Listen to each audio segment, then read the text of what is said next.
Glória a Deus, graça e paz, amados. É um prazer nós estarmos aqui mais uma vez, né? Buscando a presença de Deus, falando com Ele, é coisa maravilhosa, amém? Você que está em casa também, é um prazer poder estar entrando aí na sua casa, que Deus possa operar grandiosamente. Dá para dar um pouquinho de retorno aqui para mim, que eu estou sem retorno aqui, amém, amados? Nós estamos dentro do mês de julho, e no mês de julho nós estamos falando sobre igreja, uma ideia de Deus, amém? E hoje nós vamos meditar em um capítulo, em Mateus, capítulo 16, a partir do versículo 13.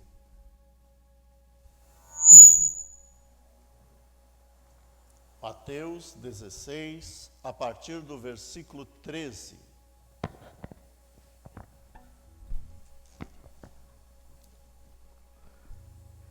Amém? Então vamos lá. Tendo Jesus chegado às regiões de Cesareia de Filipe, né? Perguntou aos seus discípulos dizendo: quem dizem os homens ser eu, o Filho do Homem? Responderam eles: alguns João Batista, outros Elias, outros Jeremias, ou algum dos profetas. Disse-lhe ele: e vós, quem dizeis que eu sou? E respondendo Simão Pedro disse: tu és o Cristo, o Filho do Deus vivo. Respondeu Jesus: disse-lhe: bem-aventurado és tu, Simão Barjonas, porque não foi carne e sangue que revelaram-te, mas meu Pai que estás no céu. E também eu te digo que és Pedro, e sobre esta pedra edificarei a minha igreja, e as portas do inferno não prevalecerão contra ela.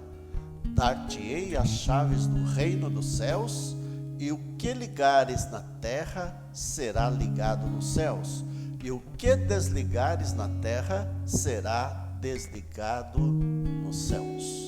Amém? Glória a Deus.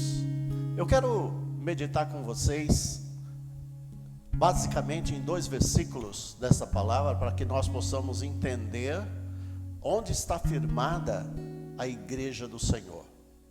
Aqui nós temos no versículo 18 uma coisa maravilhosa, aonde Pedro é reconhecido que ele não foi usado por ele mesmo, mas que Deus estava usando Pedro para reconhecer Jesus diante de todas aquelas pessoas.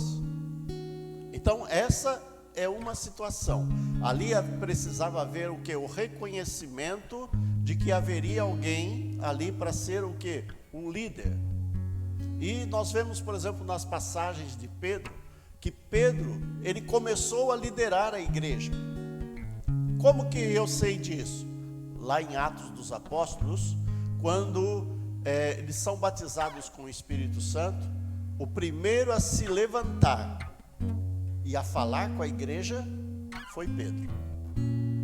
Aí depois Pedro começa a ser referência para falar com as pessoas.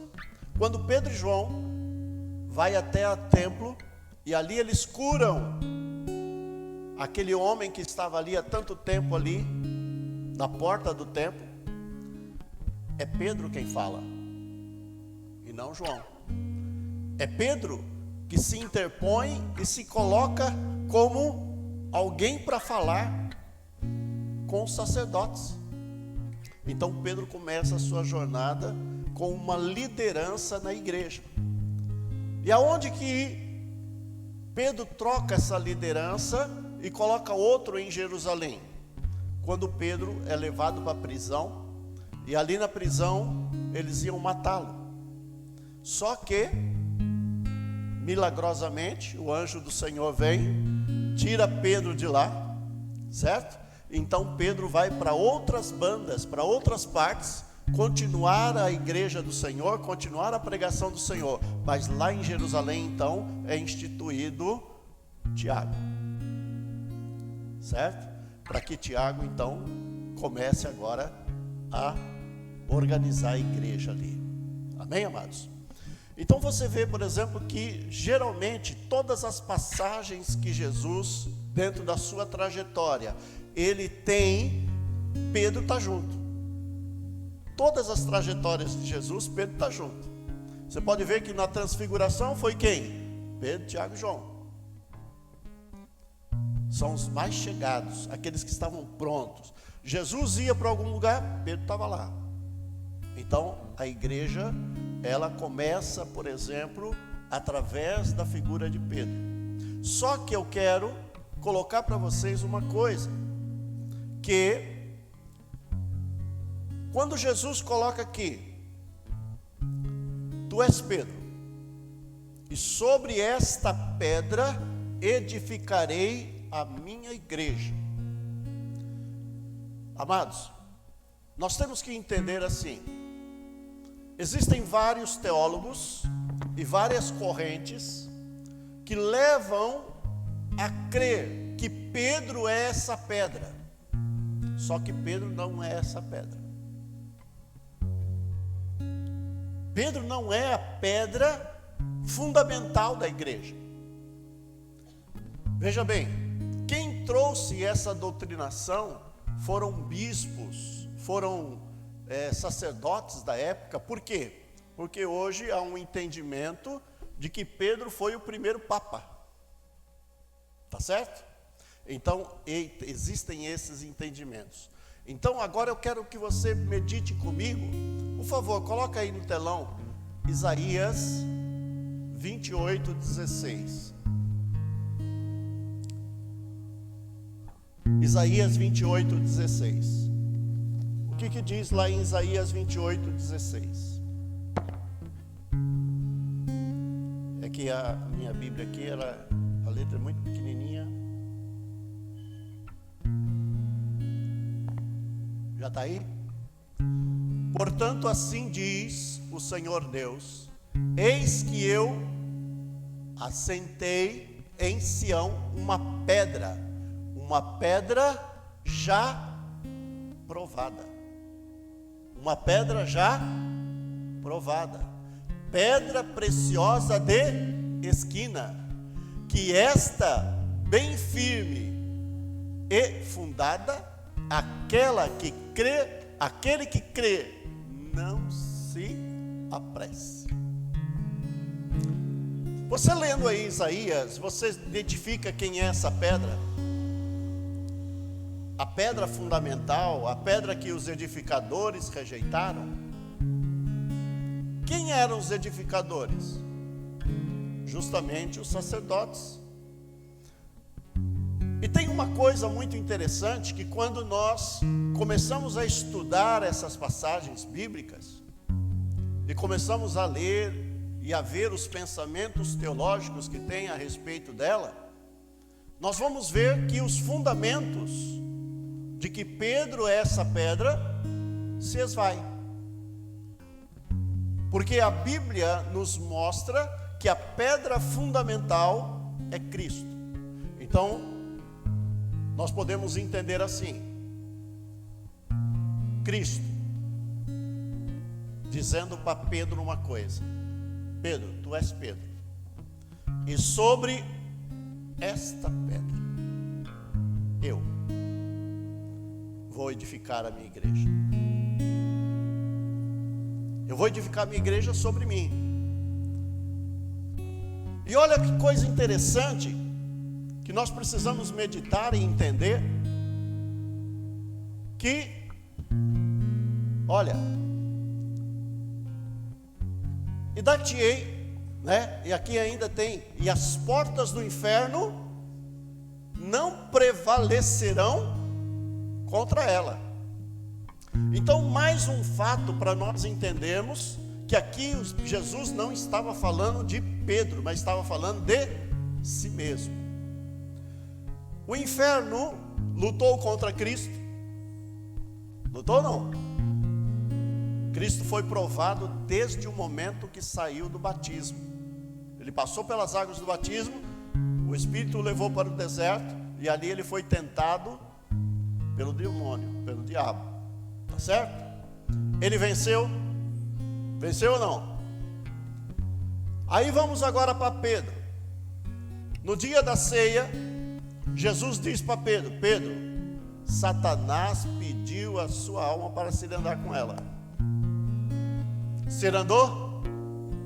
Se andou ou não? Pedro negou a Jesus, mentiu, certo? Houve uma série de situações. Então as portas do inferno não prevalecerão contra ela. Então, contra Jesus, que é a pedra fundamental, o inferno não pôde fazer nada.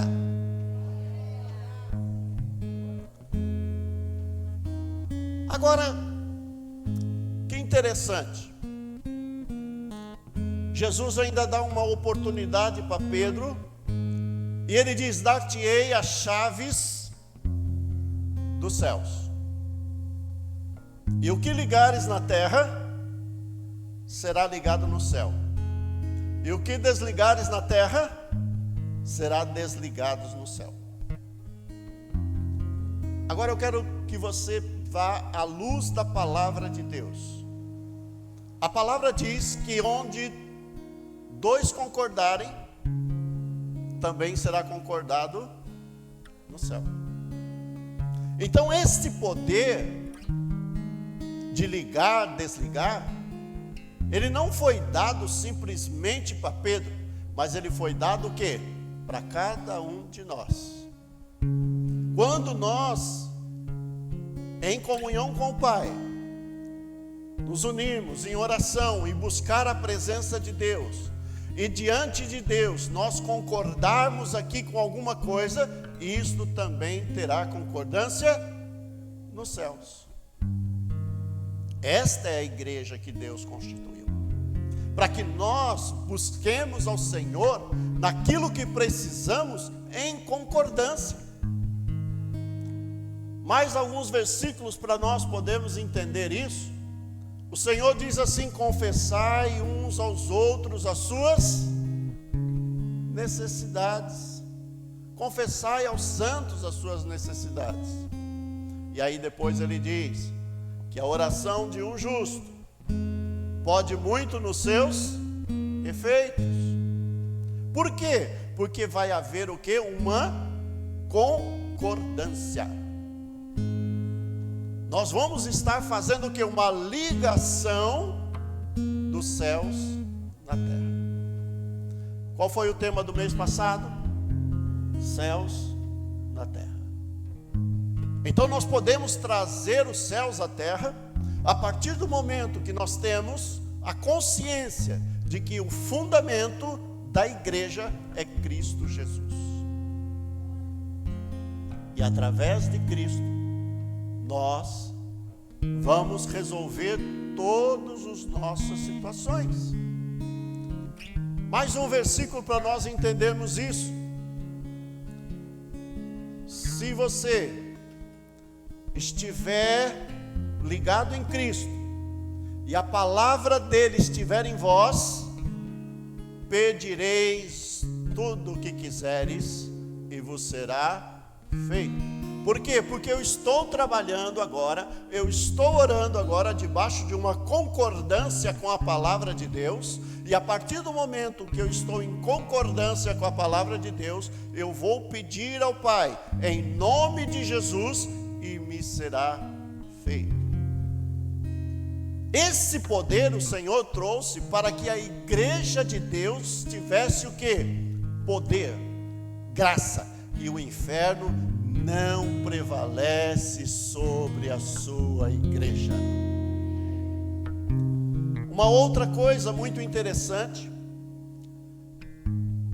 que está escrito é o seguinte: as portas do inferno, na verdade, Em algumas Bíblias está assim como lugar da sepultura, as portas da sepultura. Por que isso?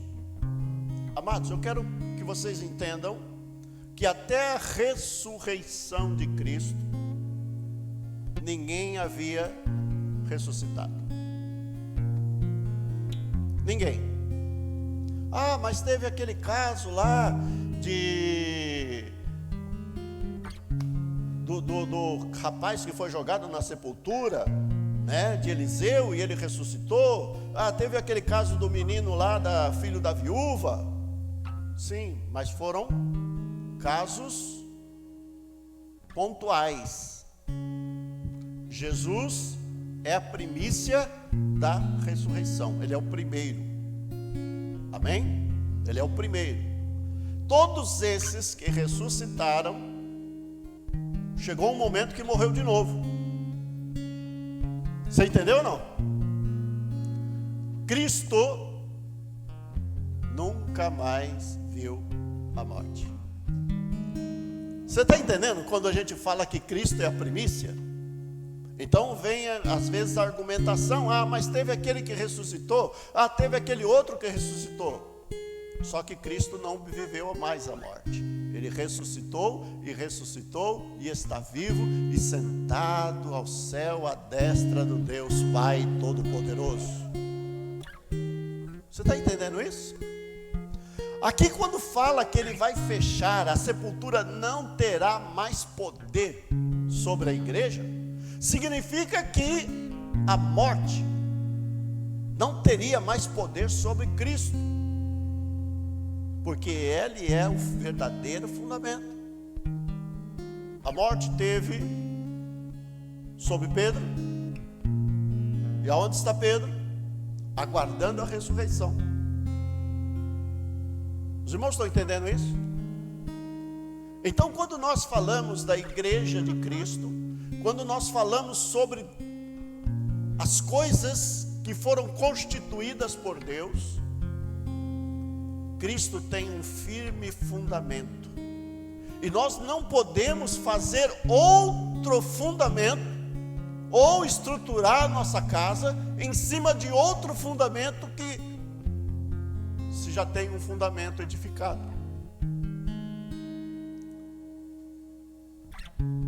Quando nós compreendemos os propósitos de Deus com a sua igreja, por que Deus constituiu a sua igreja?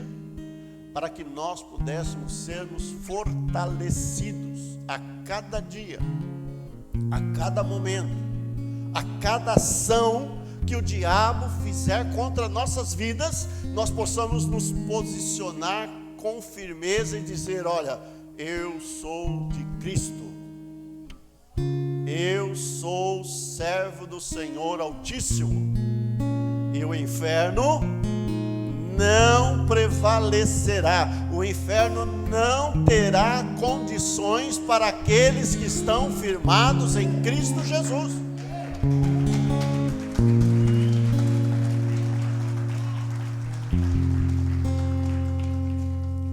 Quando é que um homem, uma mulher se desfalece? Diante das tribulações, diante dos problemas. Não é assim? É diante dos problemas que você se sente fraco. Às vezes o problema é tão grande que você fala assim: olha, eu não tenho forças, eu não tenho como batalhar contra isso. E aí você se sente o quê? Impotente, vulnerável. Parece que eu vou perder a batalha. Ou muitas vezes eu já entro na batalha achando que já vou ser destruído. Mas quando eu estou firmado em Cristo Jesus, a palavra está escrito lá em Salmos: aquele que confia no Senhor são como os montes de Sião, que não se abalam, mas permanecem para sempre. Você está entendendo isso, amados? Que que tudo foi profetizado, tudo foi arquitetado, tudo foi constituído para que nós pudéssemos ter o poder. O poder. E por isso que nós somos chamados filhos de Deus. Imagina, por exemplo, como que o inferno reage quando você é identificado como filho de Deus. Ó, não mexe com esse não, porque esse aí é filho de Deus. E o próprio Deus diz: olha, vocês são um tesouro particular. Diz aí para o seu irmão: você é um tesouro particular. Ainda que você esteja distante do teu irmão e não pode dar um cutucão nele, mas diga aí para o seu irmão: ó, você é um tesouro particular. Você é a menina dos olhos do Senhor. Você está entendendo o seu relacionamento com Deus? Você está entendendo o que é que Deus tem com você?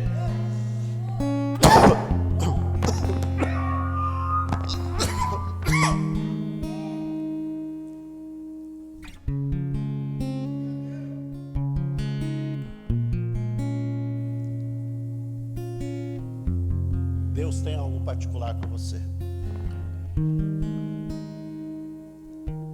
Deus, Ele olha para você e vê em você uma coisa tão extraordinária. Ele fala: olha, você viu lá o meu servo? Lembra de Jó, Matos? Você viu lá o meu servo?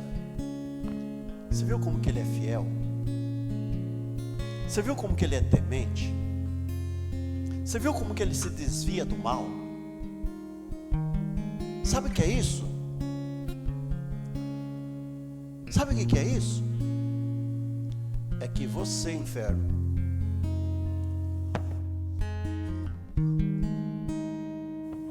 não tem poder sobre ele.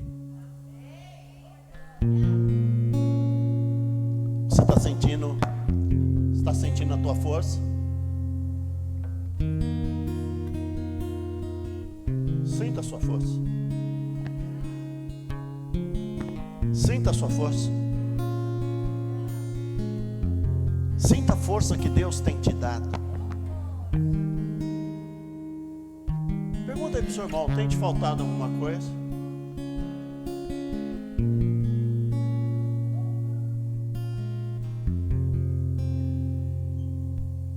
Deus está provendo. Deus está te ajudando. As portas do inferno não prevalecerão contra ela. Eu sou o templo. Eu sou o templo do Espírito Santo. E como templo do Espírito Santo, eu sou morada do Altíssimo.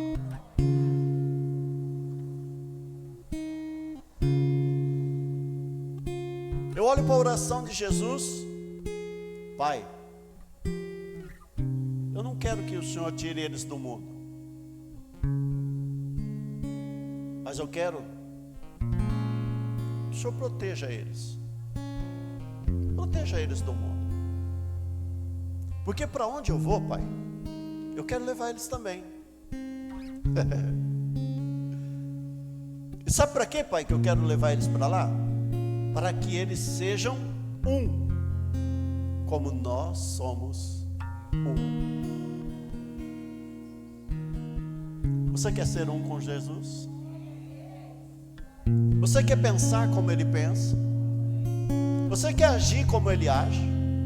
Você quer falar como Ele fala? Você quer viver como Ele viveu?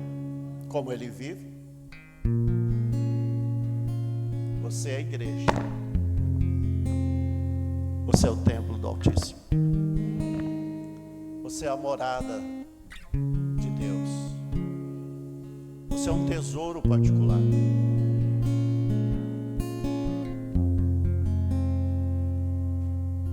Amados, é tão gostoso viver na presença de Deus, é tão gostoso viver na dispensação do Senhor.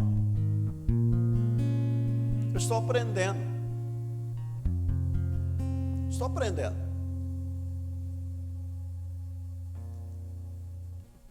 Cada dia viver um milagre.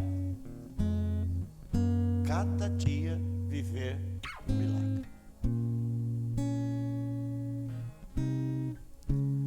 E é tão interessante as coisas. Quero contar assim um testemunho para vocês verem que a gente vive milagre. A gente vive milagre. Durante essa pandemia, ocorreram tantas coisas que eu poderia arrancar os cabelos, né? Dizer que ia ficar branco não dá mais porque já ficou. Mas poderia arrancar, apesar que já está arrancando. Está caindo. Daqui a pouquinho eu estou igual os meninos aí, não vou poder mais falar de careca, né? Mas eu quero dizer assim que em meio a essa pandemia, eu tive assim uma notícia. Você esqueceu de fazer o seu recadastramento anual e você vai ficar sem salário. Só que antes disso, de receber essa notícia, eu acordei numa manhã e falei, eu não me lembro se eu fiz o meu recadastramento, porque o recadastramento tem que fazer no mês do aniversário.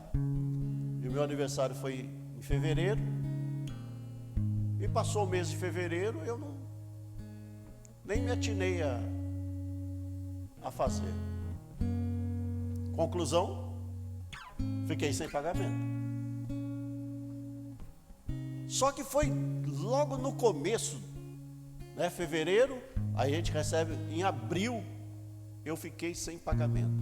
Só que no mês de março, eu lembrei, liguei para uns amigos, falei, e aí, como é que eu faço? Faz o seguinte, vai lá na diretoria de ensino, eles só estão atendendo de terça e de quinta-feira. Mas vai lá, vê o que eles podem fazer por você. E eu fui. Aí cheguei lá, a menina falou assim, senta aí, você faz agora. Passou o cartão dela lá liberou o computador lá, entrei e fiz, mas mesmo assim ainda fiquei sem o pagamento. E foi na época mais complicada. O pastor Luiz está aqui, ele sabe, a gente trabalha no escritório com nossos maiores clientes são bares, restaurantes, igrejas. Aí eu pergunto, bares, restaurantes, igrejas, estava tudo aberto, né? Estava tudo aberto, né? Nas pandemias. Então, aí você acha que se você não recebe, você também não paga. Mas até hoje Deus tem sido fiel. E o Senhor tem trazido coisas assim que a gente nem esperava. O Senhor tem feito coisas e não tem faltado, porque chega tudo na hora. Preciso fazer isso. Pastor Luiz, dá uma olhadinha lá, vê fulano, vê ciclano, vê. Aí ele liga para um, liga para outro. Daqui a pouquinho a pessoa supre e a gente passa. E é tão interessante, eu não sei se a pastora vai contar ou não, mas hoje de manhã nós estávamos conversando de manhã e ela estava me mostrando. Olha o que Deus fez com a gente aqui, nessa pandemia. Aí ela foi mostrando os bilhetinhos dela, porque ela quando ela tem conta para pagar, ela passa para mim. Não sei se as mulheres fazem isso com os maridos, mas ela faz. Então quando tem conta, ela passa para mim. E ela passa com um bilhetinho. Amor, hoje tem tanto. né? E não é tanto, desse tamanhozinho. Eu nunca vi uma mulher gastar tanto dinheiro.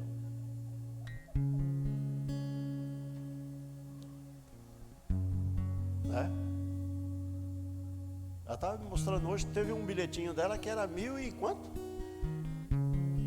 1.500. Um bilhetinho dela era 1.500. Ó, hoje. E ela manda uns bilhetinhos assim, meu amor. Como se eu fosse a Casa da Moeda. Né? Mas Deus traz à existência aquilo que não existe. E Ele transforma, sabe por quê? Porque você é a igreja do Senhor. E as portas do inferno não prevalecerão contra ela. Você é a pessoa que Deus ama de uma maneira tão extraordinária que Ele não vai permitir você passar situações. Em Isaías ele diz, ó, se você quiser, Isaías 1,19, se quiseres, vivereis o melhor dessa terra. Quantos querem? Quantos querem? É só ser igreja do Senhor. É só viver na palavra. É só estar diante do Senhor e você vai ver o que é que Deus vai fazer na tua vida. Deus é maravilhoso, amados. Deus é maravilhoso.